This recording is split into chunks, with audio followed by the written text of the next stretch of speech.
a small snack. Let's say you're doing keto and you're on a roll. I'm just going to fast all day long. So instead of doing the fasting and waiting to your big meal, I'm just going to do maybe a little snack just to kind of push me through, thinking that doing a little snack or lower calories is going to get me by and I'll be fine with that. But realize that these snacks, especially the protein ones, like if you did like a scoop of peanut butter, for example, what's going to happen is you're going to spike insulin. It's a protein. Protein triggers insulin. Not as much as carbs, but it will. And then guess what? About an hour and a half, you're going to be hungry.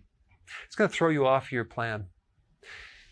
So there's really only two things that won't stimulate insulin: fiber and fat. Protein will. So if you have to snack on something,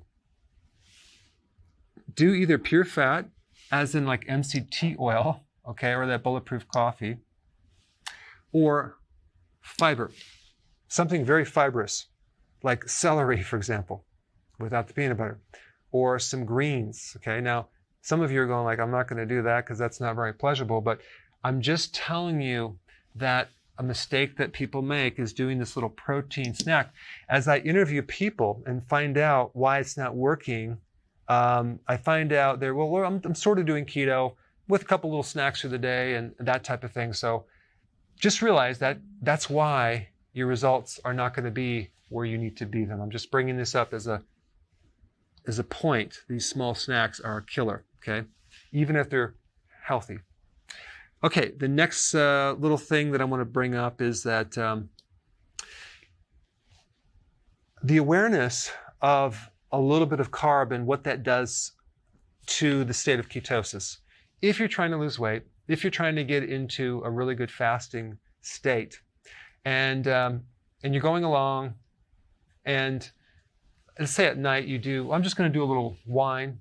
It's not many calories, whatever. Or let's say during the day, you're going to do just like one piece of bread.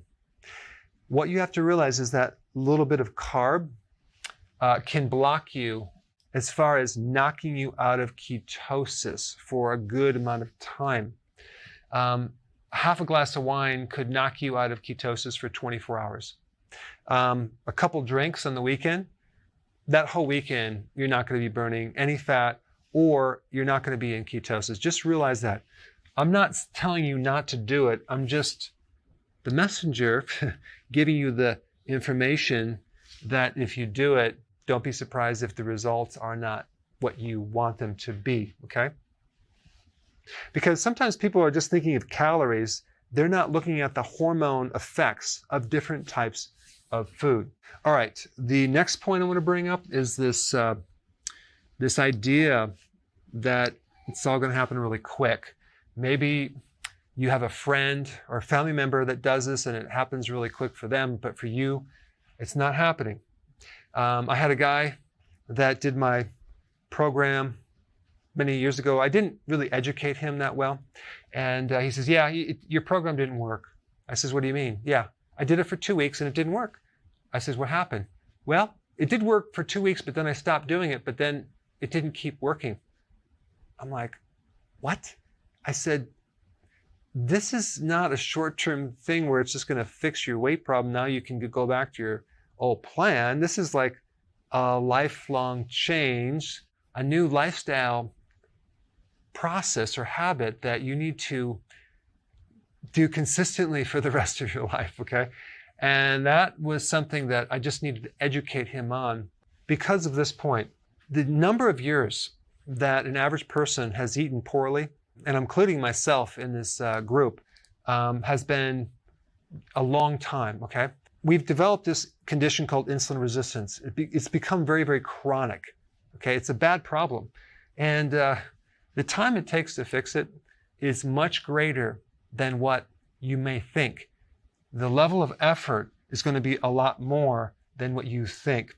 So you want to give it time. You don't want to focus on just the weight. You want to focus on the appetite, energy, cognitive improvements, decreased inflammation. That means it's working because you're creating your health.